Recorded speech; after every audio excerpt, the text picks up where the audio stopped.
माननीय अध्यक्ष महोदय, माननीय सदस्य श्री रतन जी देवासी ने जो प्रस्ताव रखा है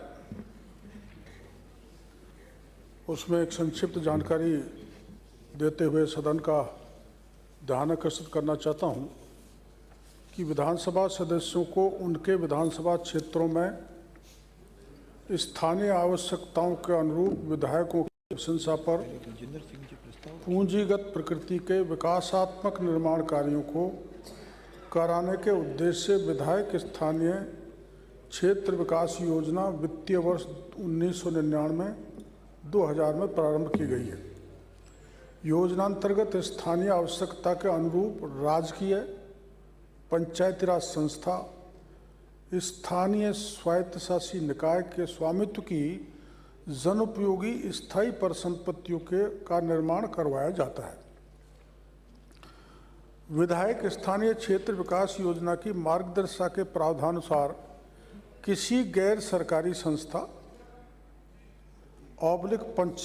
पंजीकृत ट्रस्ट पंजीकृत संस्था निजी संस्था को उस ट्रस्ट संस्था की स्वयं की परिसंपत्ति बनाने के लिए योजना अंतर्गत स्वीकृति प्रदान नहीं की जा सकेगी,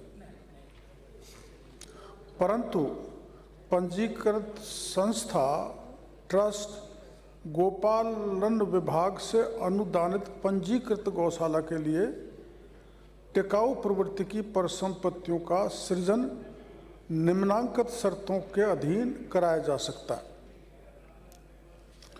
पंजीकृत संस्था पंजीकृत ट्रस्ट जो सामाजिक सेवा कल्याणकारी गतिविधियों में एंगेज्ड हो तथा कम से कम 3 वर्ष से कार्य कर रहा हो, एक। दूसरा, लाभार्थी संस्था के कार्य की पारदर्शिता एवं सुदृढ़ वित्तीय स्थिति आदि की दृष्टिगत रखते हुए उस संस्था की सुस्थापित प्रतिष्ठित होने बाबत जिला कलेक्टर द्वारा संतुष्टि किए जाने पर।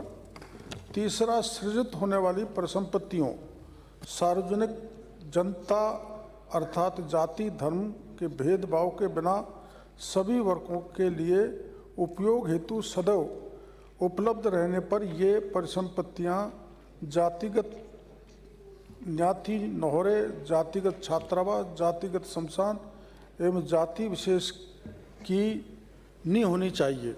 It is the condition. एक है सृजित होने वाली परिसंपत्तियों का स्वामित्व राज्य सरकार में निहित होगा। इन परिसंपत्तियों का बेचान हस्तांतरण खुर्द मुर्द किसी भी परिस्थिति में राज्य सरकार की पूर्व अनुमति के बिना नहीं होगा। सृजित होने वाली परिसंपत्तियों के रखरखाव का दायित्व सुनिश्चित तौर पर लाभार्थी संस्था द्वारा किए जाने पर संस्था द्वारा नियमित रूप से वार्षिक रिपोर्ट एवं ऑडिट रिपोर्ट जिला कलेक्टर को देनी होगी। लाभार्थी संस्था द्वारा राज्य सरकार यानी जिला कलेक्टर के साथ उक्त शर्तों को स्वीकार करने हेतु अग्रिम रूप में औपचारिक अनुबंध निष्पादित कराने के उपरांत योजना अंतर्गत पंजीकृत संस्था ट्रस्ट गोपालन विभाग से अनुदानित पंजीकृत गौशाला के लिए टिकाऊ प्रवृत्ति की परिसंपत्तियों का सृजन शर्तों के अधीन कराया जा सकता है तथा किसी ट्रस्ट गैर सरकारी संस्था को योजना अवधि में अधिकतम 25 लाख रुपए तक की राशि के कार्य स्वीकृत किए जा सकते हैं। उल्लेखनीय है कि हमारी सरकार द्वारा इस वर्तमान सरकार द्वारा माननीय विधायक गण की मांग पर बजट घोषणा 2025-26 की अनुपालना में इस कार्य को 10 लाख से बढ़ाकर 25 लाख रुपए किया गया है। रजिस्टर्ड संस्थानों पंजीकृत संस्था के लिए टिकाऊ प्रवृत्ति की परिसंपत्तियों का सृजन शर्तों के अधीन कराया जा सकता है। जैसा कि मैंने पूर्व में बताया है कि विधायक स्थानीय क्षेत्र विकास योजना का मुख्य उद्देश्य पूंजीगत प्रकृति के विकासात्मक निर्माण कार्य करवाना है ताकि क्षेत्रीय विकास में असंतुलन को दूर किया जा सके। योजना अंतर्गत शहरी क्षेत्रों में केवल अंबेडकर भवन परिसर में जन सहयोग से स्थापित कराई जाने वाली डॉक्टर भीमराव अंबेडकर की मूर्ति के प्लेटफॉर्म का निर्माण तथा मूर्ति स्थापना हेतु जन सहयोग की राशि कम पड़ने पर संबंधित संस्था समिति के फंड में आंशिक योगदान देने का प्रावधान है। माननीय सदस्य, मैं आपके माध्यम से माननीय मंत्री जी से 3 बातों का जो उसमें उल्लेखित किया है, बोल रहे हैं आपके सामने, तब तो बैठा करो। ये हमेशा सरवन जी आड़े आते हैं। 3 बिंदुओं पे आपके माध्यम से मंत्री जी से आग्रह करना चाहता हूँ, निवेदन करना चाहता हूँ बोलो, उत्तर दिलाऊंगा कि जो मैंने इस ध्यान आकर्षण में लिखा था माननीय मंत्री जी, वो इसमें प्रावधान करने के लिए, ताकि सरकार उस पर विचार करके और हम सबके हित में, माननीय सभी सदस्यों के लिए है कि उसमें उसका प्रावधान करे। चूंकि जो जवाब आया है उसमें ये ऑलरेडी एमएलए लेड्स में है, पर जो 3 बिंदु है जिसका मैंने इसमें उल्लेख किया है, मैं तीनों का आपको निवेदन करना चाहता हूं माननीय अध्यक्ष महोदय के। और अध्यक्ष महोदय, मैं इसलिए आपके माध्यम से भी निवेदन कर रहा हूं कि पिछली बार भी आपने ध्यान आकर्षण में एक बड़ा मुद्दा जो था उसमें राजस्थान में फर्जीवाड़ा रुकाया था, और ये हम सब माननीय सदस्यों के लिए जो है उसके लिए लिखित। तो पहला ये है जिसमें मैंने निवेदन किया है कि जो एमएलए लेड्स की गाइडलाइन है, जो आपने अभी बताया, अभी आपने पढ़ के भी सुनाया, उसके अंदर हमने ये तो कह दिया कि पंजीकृत ट्रस्ट या पंजीकृत संस्था को जो है हम लोग 25 लाख तक दे देंगे और देंगे। अब कन्फ्यूजन क्या होता है कि जैसे मैंने मान लो किसी का ट्रस्ट कोऑपरेटिव में रजिस्टर्ड है संस्था या ट्रस्ट रजिस्टर्ड है, तो अगर उसमें समाज का नाम नहीं है, अगर वो राणा समाज है, भील समाज है, गर्ग समाज है, मेघवाल समाज है, उसके नाम से दिया तो रिजेक्ट हो जाता है।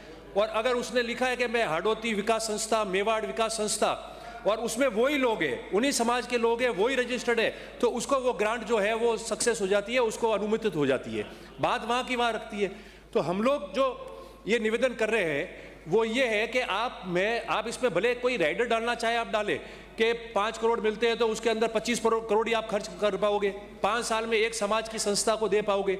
तो कोई भी समाज हो, किसी 36 कौम में कोई भी हो, उसके नाम से रजिस्टर्ड है, 3 साल उसको हो गए हैं रजिस्ट्रेशन को जिला कोऑपरेटिव में या ट्रस्ट में, और उसने ऑडिट भी करा दी है, तो उसको हम लोग कम से कम छात्रावास के कमरे के लिए, पुस्तकालय के लिए और खेल उपकरण के साथ साथ में उसको हम जो है वो कंप्यूटर सामग्री के लिए उन समाजों को हम राशि आवंटित कर सके, इसका निवेदन प्रावधान करावे। 1 नंबर 2, इसी का एक भाग है शौचालय का।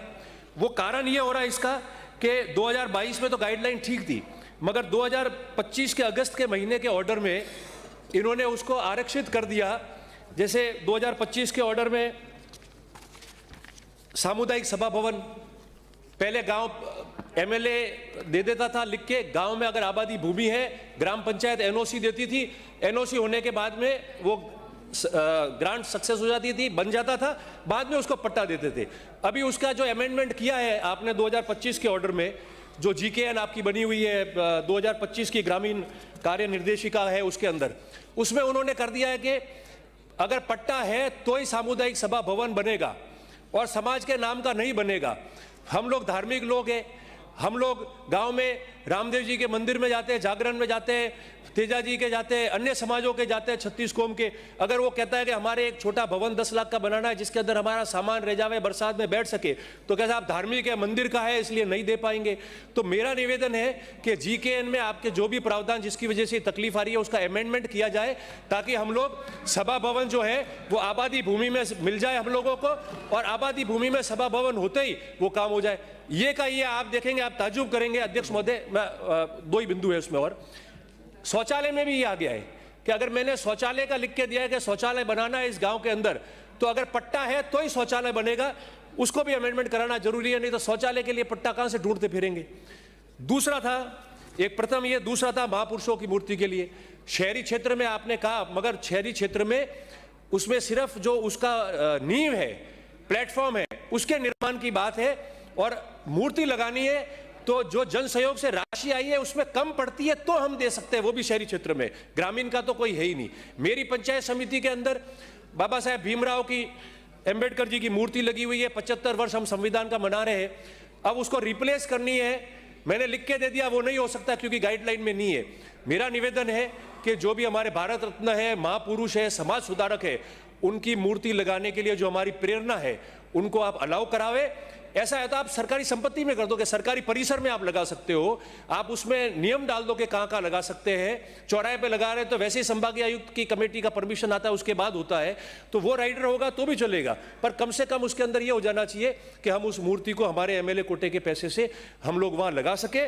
और अंत में अध्यक्ष महोदय, आपके माध्यम से तीनों पॉइंट बिंदु मैं रिपीट कर रहा हूं कि समाजों के नाम से अगर हम सामुदायिक सभा भवन, उनके छात्रावासों में कमरा देना चाहे, पुस्तकालय देना चाहे, शौचालय देना चाहे, तो वो हमको अलाउ हो, क्योंकि कई संस्थाओं को तो सरकार ने करोड़ों रुपए की जमीन दी है और हम कमरा नहीं दे पाए, तो फिर पब्लिक प्रेशर हमारे ऊपर रहता है। दूसरा, सभा भवन के अंदर से सारे राइडर हटाए जाए। आबादी भूमि है तो समाज के नाम का हो या गांव का सभा भवन हो, उसको हम बनवा देवे, उसके बाद में जो है वो पट्टा जारी करें। और तीसरा जो था वो महापुरुषों की मूर्ति के लिए मैंने सबसे पहले आके कहा था कि भगवान श्री राम का स्मारक बनाना, इसलिए आदमकद मूर्ति लगाने के लिए मुझे परमिशन दी जाए, एमएलए लेड से खारिज हो गया क्योंकि प्रावधान ही नहीं है आपके यहाँ। तो फिर जो बात हम पब्लिक में करते हैं, पार्टियों की विचारधाराओं में करते हैं, उस कमिटमेंट और इस कमिटमेंट में फर्क क्या रहेगा। इसलिए अध्यक्ष महोदय, आपका आभार व्यक्त करते हुए मैं आपके माध्यम से माननीय मंत्री जी से आग्रह करता हूं, आप तो उनकी आवाज बने हो इन तबकों की, आपसे आशा है कि आप इसमें प्रावधान करेंगे और जितने भी माननीय सदस्य है राजस्थान विधानसभा के, उनको अपने एमएलए लेड से इन प्रस्तावों को वहां काम कराने का अवसर मिलेगा। बहुत बहुत धन्यवाद माननीय मंत्री जी। अरे नहीं, नो, उनका उत्तर आने दो। हरिमोहन जी, उनका उत्तर तो सुन लो। माननीय अध्यक्ष महोदय, आप भी लगा देना, ध्यान आकर्षण दे दूंगा आपको। अरे आपको ध्यान आकर्षण दे दूंगा। पूरे सदन इस पे एक प्रश्न नहीं उठता। पूरे सदन की भावना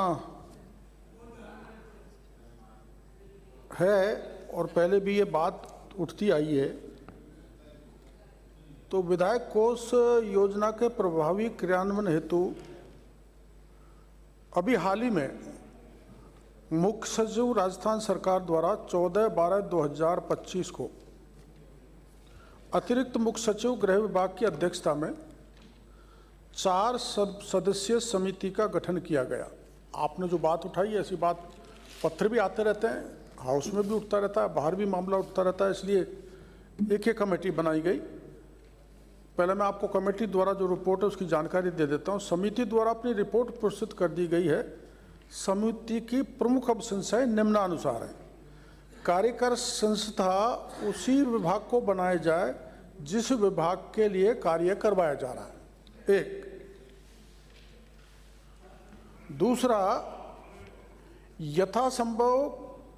दूसरा, क्रय संबंधी कार्य उपापन समिति के पूर्व अनुमोदन के बाद किया जाए, जो हो रहा है, तथा उपापन समिति में मुख्य कार्यकारी अधिकारी के स्तर से विषय वस्तु के अनुरूप एक तकनीकी अधिकारी मनोनीत किया जाए।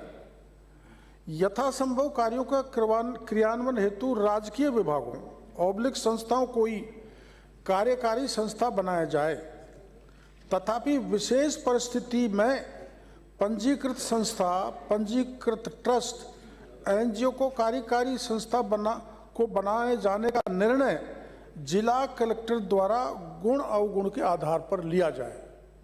ये हमने डाला है हल्का सा प्रावधान। कार्य की स्वीकृति से पूर्व कार्य की उपयोगिता एवं आवश्यकता के संबंध में टिप्पणी अनिवार्य रूप से ले ली जाए, फिजिबल है कि नहीं, उसकी उपादेयता है कि नहीं। माननीय विधायक द्वारा अनुशंसा ऑनलाइन की जाए। उपापन संबंधी कार्य के लिए माननीय विधायक को आवंटित राशि का अधिकतम 10% व्यय किया जाए। राज्य स्तर, जिला स्तर, ब्लॉक स्तर से निरीक्षण की व्यवस्था की जाए। विधायक गण को आवंटित राशि को लैप्सेबल किया जाए। अनअभिशंसित राशि लैप्सेबल होगी। माननीय विधायक को प्रथम 6 माही में उपलब्ध राशि की न्यूनतम 30% राशि की अभिशंसा किया जाना अनिवार्य है। ये तो एक जो हमने हाल ही में कमेटी बनाई उसके द्वारा है। अब आपने बताया जैसे भाई मेवाड़ संस्था, हाड़ौती संस्था और समाज एवं जाति के नाम, तो जाति और धर्म के नाम करना एक बड़ा विवाद खड़ा हो जाएगा। इसलिए जैसे माना जाटव समाज, मीणा समाज, जाट समाज, तो हम जिस जाति व्यवस्था को तोड़ना चाहते हैं और संविधान में उसका कोई प्रावधान नहीं है, तो ये अनकॉन्स्टिट्यूशनल हो जाएगा स्पीकर साहब। इसलिए और एक आपने बताया बिना पट्टा, ये देखा है, हाँ, वो उसमें सरकार का पैसा नहीं लग रहा, उसमें हरी जी सरकार का पैसा नहीं लग रहा, वो समाज का, समाज है। माननीय सदस्य है, अपनी सीट से बोलें। नहीं, वो तो वैसे ही नाम पड़ गया, उसका कोई रजिस्ट्रेशन हरी नहीं जी। है, as a Meena high court उसका कोई रजिस्ट्रेशन नहीं है, रजिस्ट्रेशन ट्रस्ट के नाम है। तो जैसे आपने बताया बिना पट्टा निर्माण, आमतौर पे देखा गया बिना पट्टा निर्माण कर देने के बाद और कहीं भी कर देने के बाद वो जमीन किस प्रवृत्ति की है, चरागा की है, सेवाएं चके सरकारी है, खातेदारी है, तो आमतौर पर भवनों पर कब्जा हो जाता है स्पीकर साहब। इसलिए पहले पट्टा हमने जरूरी रखा है। फिर आपने कहा है जैसे महापुरुष देवता तेजाजी रामदेव, तो ये जो महापुरुष है इसकी डेफिनेशन बड़ी डिफिकल्ट है अध्यक्ष जी। माना कोई ऐसा आदमी जो महापुरुष की कोई डेफिनेशन ही नहीं है, किसको महापुरुष माने तो किसको माना जाए। फिर भी मैं ये मान के चलता हूँ कि पूरे सदन की भावना है कि इसमें कुछ होना चाहिए, तो मैं स्पीकर साहब आपसे निवेदन करना चाहूँगा कि एक कमेटी और बनाई जाए